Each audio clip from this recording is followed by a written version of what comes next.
भारत माता की भारत माता की भारत माता की डॉक्टर जतिंदर सिंह जी जिंदाबाद, डॉक्टर जतिंदर सिंह जी जिंदाबाद, डॉक्टर जतिंदर सिंह जी जिंदाबाद, भारत माता की डॉक्टर जतिंदर सिंह जी जिंदाबाद, नरेंद्र मोदी जी जिंदाबाद, नरेंद्र मोदी जी जिंदाबाद। जय हिंद।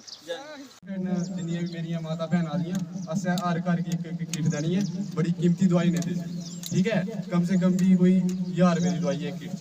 ते एह् डॉक्टर जतिंदर सिंह होरें फ्री किटां भेजी दियां, हर इक इलाके च जाने अस, पैह्ले मंग च लाया कैंप, बसंतगढ़ लाया, हून औने दिन असें जखेड़ च डुग्गर जखेड़ च बी जाना। ते मैं बारिया बारिया सारे तुसें इक बारी समझागा, इ'यां ते पर्ची है ते किट च, ते अ'ऊं समझाना तुसें कि कोह्की दवाई कि'यां लैनी। अगर मैक्सिमम इत्थै लोक अनपढ़ न, घर बच्चा कोई पढ़ा दा होगा ओह्दे बिच पर्ची है ਇਹਦੀ ਜਿਹੜੀ ਸਿੰਪਲ ਲੈਂਗੁਏਜ ਲਿਖੀ ਦੀ ਹੈ, ਇਹ ਨਹੀਂ ਹੈ ਕਿ ਕੋਈ ਡਾਕਟਰ ਦੀ ਲੈਂਗੁਏਜ ਹੈ, ਸਿੰਪਲ ਲੈਂਗੁਏਜ ਲਿਖੀ ਹੈ, ਇਹ आपको सारा पढ़ी जाएगी, ठीक है। इधर सारा लिख रहा, कोई बच्चा घर पढ़ा था उसे सुनाओ, वो उसे सुनाओ। ये आया डिजिटल थर्मामीटर। थर्मामीटर कहते काम होता कुछ बुखार आई है तो बुखार चेक करने का इसे यूज कर सकते, ये थर्मामीटर है। और ये दवाई है जिससे कुछ खिच लगी थी, कुछ दर्द हुई थी, उत्थे तुम लाई सकते, ठीक है। हाँ, जोड़े जोड़े दर्द हो या कुछ दवाई लाई सकते। ये दवाई है जी उल्टियां हो या कुछ उल्टी वगैरह हो या उधर ऊपर खाई सकते, ठीक है। सैट्राजीन, ये सियारी वगैरह होती, सारियां माता भैन खेतीबाड़ी करदियां, कुदै घाह वड्ढने जंदियां ते कुदै जहरीली चीज कोई होई जंदी ते सियारी होंदी, वो दवाई तुस खाई सकदे। सैट्राजीन ये गैस बनी दी, पहला गैस उपर दवाई तुस खाई सकदे। ये है खंघ उपर, ये 2 टाइम ढक्कन पीने तुसें, ठीक है। ये खांसी कुछ हो या ये दवा तुस यूज कर सकदे। ये पेन रिलीफ, कुछ दर्द हो या कुदै भी दर्द होगा तुस ये दवाई यूज कर दर्द उपर, ठीक है।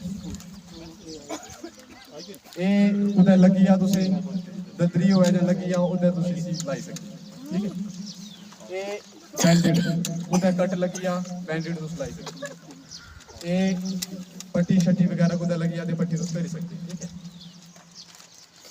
ये तुसें कट लगी जा, पानी पाना थोड़ा जेहा पानी पाइयै ते 1-2 ढक्कन पाइयै ते रूम कन्नै कुदै लगी जा तां मतलब जिंदाबाद, बड़े बड़ा धन्नवाद है।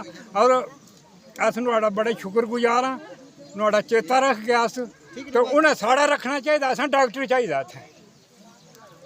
ते कन्नै तुसें भी थोड़ा कष्ट होआ होना, बसंतगढ़ दा चलदा ते साढ़ा रोड रुकी गेदा इत्थै गड्डिया दा, ते जल्द शा जल्द मतलब कम्म लग्गना चाहिए, मतलब साढ़ा इत्थै रोड पुज्जे तां अस गरीब लोक मतलब कुतै पीड़ शीड़ होऐ ते कुतै ढंगे दे पुज्जी जाचै, ते हस्पताल महाराज इत्थै खुल्ला होऐ ते असें कुतै लगी लुगी जा, होर किश निं तां मालूम ही थ्होई जा, असें तां बड़ा शुक्रगुजार आं। असें डिस्पैंसरी ते है तां मतलब जेह्ड़ी कि उत्थूं दी दवाई होंदी तां औंदी इत्थै भेजदे तां ओह्दे नाल होंदी कि इत्थै देने वाला कोई निं, तां असें लैनी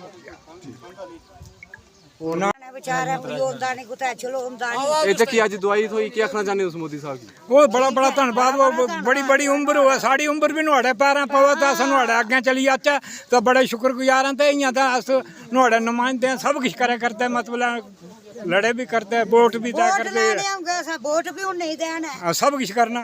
मशीन लोड़दी लब्भी दी ते उत्थै मोहर